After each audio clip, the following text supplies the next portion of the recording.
For thousands of women here, getting a mammogram meant they were going to see Dr. Wende Logan-Young.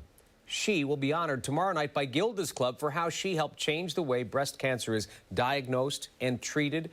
But first, Dr. Wende Logan-Young is someone you should know. From the first day, I could tell I was meant to do this. And so it turned out to be wonderful. It used to be that patients with possible breast cancers were referred to surgeons.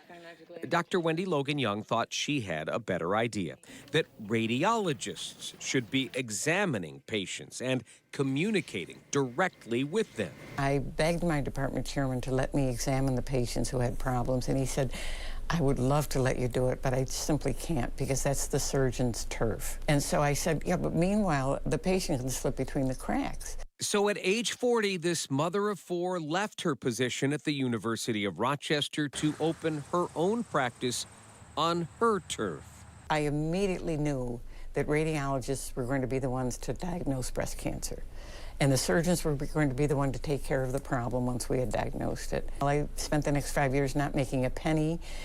Some friends of mine arranged for me to work 3 days a week or 3 mornings a week at St. Mary's Hospital in order to get enough money to pay the rent and the people who worked for me. Then Kodak introduced a new low-dose X-ray film, and prominent women, including Happy Rockefeller and Betty Ford, went public with their breast cancer diagnoses. All of a sudden, the federal people said, we are going to be screening throughout the country with mammography, and then the office took off. The system that she fought to change finally did. There were 50 people doing breast surgery in Rochester when we opened the clinic. By the time I retired, there were 6 doing breast surgery. We sent our patients only to surgeons who did nothing but breast surgery. And then the concept of our giving the results to the patients met with some resistance, although most of the physicians in the city were thrilled that the patients had the results on the same day. Dr. Logan-Young is retired now, devoting some of her time to her longtime hobby at her beads store in Brighton.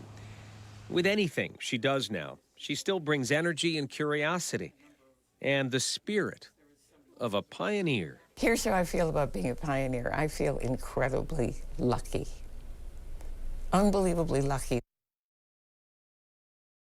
Lucky, she says, that the timing was right for her. So many things were happening as she was getting into medicine and then making this move she made. But she's humble. She was certainly a key player in really what was a revolution, how we treat and diagnose breast cancer. I knew she set the standard, but I had no idea to what degree. And how lucky are we all, because we benefited directly from that change in care. Yeah, for sure. And the work goes on with so many people who, she taught, who learned under her. So quite a lady. She's going to be honored tomorrow night by Gilda's Club. Very deserving.